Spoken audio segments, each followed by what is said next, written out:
Bottom of the hour, time for the top of the news. The Pentagon confirming that 4 U.S. service members on a rescue mission in South Sudan have been injured by gunfire while trying to evacuate American citizens. Military officials say 3 Ospreys, like the ones you see here, were hit by small arms fire by unknown forces. All 4 service members are in stable condition. This weekend kicks off the big holiday travel push as another winter storm's already beginning to bring winter havoc and crippled travel plans for millions. And the season of giving just got a lot brighter for some people in Maine. A secret Santa visiting the Make-A-Wish Foundation there and handing out envelopes, each containing a crisp $100 bill. Very nice. Back to the breaking news on that deadly New Jersey carjacking last weekend. Police today arresting 4 suspects in connection with the death of 30-year-old Dustin Friedland.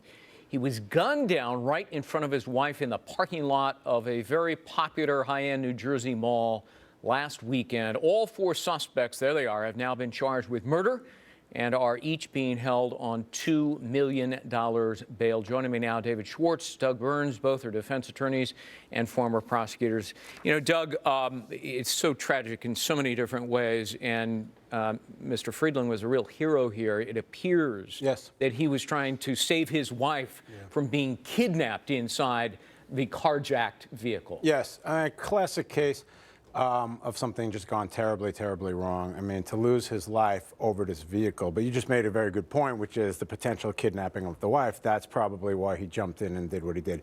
But I'll tell you what, this was a heck of a job in terms of coordinated law enforcement. They used local, federal, they all came together, got these guys. And the point is, and David and I were discussing this, is they're going to try to really lean on these guys to try to break higher ups because it's probably a ring. Car theft ring. I mean, that's what the media is reporting based on law enforcement sources. That there's a huge ring, and our own Brian Yennes has been reporting all day long about the number of carjackings that have just skyrocketed.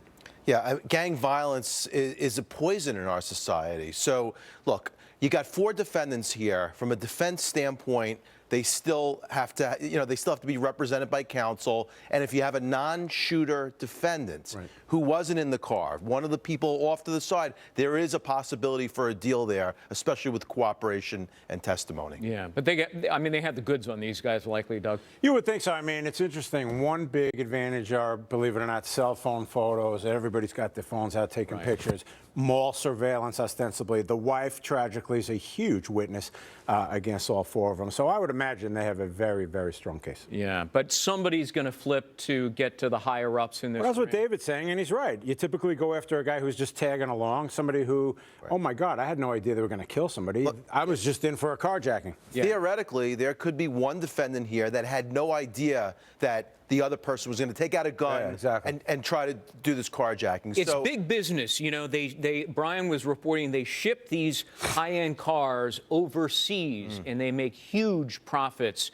So if it was a carjacking ring responsible for this, maybe more than just those 4 will be held to justice. Let me turn now to a different story. This is awful as well. It's a family's uphill battle to keep their teenage daughter on life support. This after she has been declared brain dead following what was supposed to be just a routine tonsillectomy. A beautiful little girl. And Doug, she begins to hemorrhage after, blood coming out of her mouth and her nose right after the surgery. And it's inexplicable how this happened. For these parents, this is truly living through a real-life nightmare. The girl's 13 years old. She goes in for a tonsillectomy. Something goes awry. She bleeds to the point where now she's on life support. The hospital and the doctors involved concluded that she was brain dead and should be taken off. The parents said absolutely not, but I will give the hospital credit. They said, look, we're not going to do anything now. She filed a petition in court. The mother did. Yeah. Yes, the judge has put it down for a hearing, and the judge is going to assign a new independent expert to see what happened, and the hospital says we welcome that. And that's the right thing to do, David. A judge tries to act impartially and bring in a third party who's a real expert, as I understand, is 8 to 10 hour evaluation of the teenage girl to determine indeed whether she is brain dead, if there's any hope. Yeah, look, you can't blame the family for not trusting this hospital based on these awful, awful circumstances. Right. Why should they? So they went to the judge, and certainly the judge at some point, if the child is determined to be brain dead, the judge is going to have to speak with this family and make the tough decision eventually. I'm sure the doctors who performed the surgery feel awful about it. They're not talking, but the Children's Hospital in Oakland issued a statement that said simply it was a very complicated surgery. It seems hard to understand when you're talking about tonsillectomy.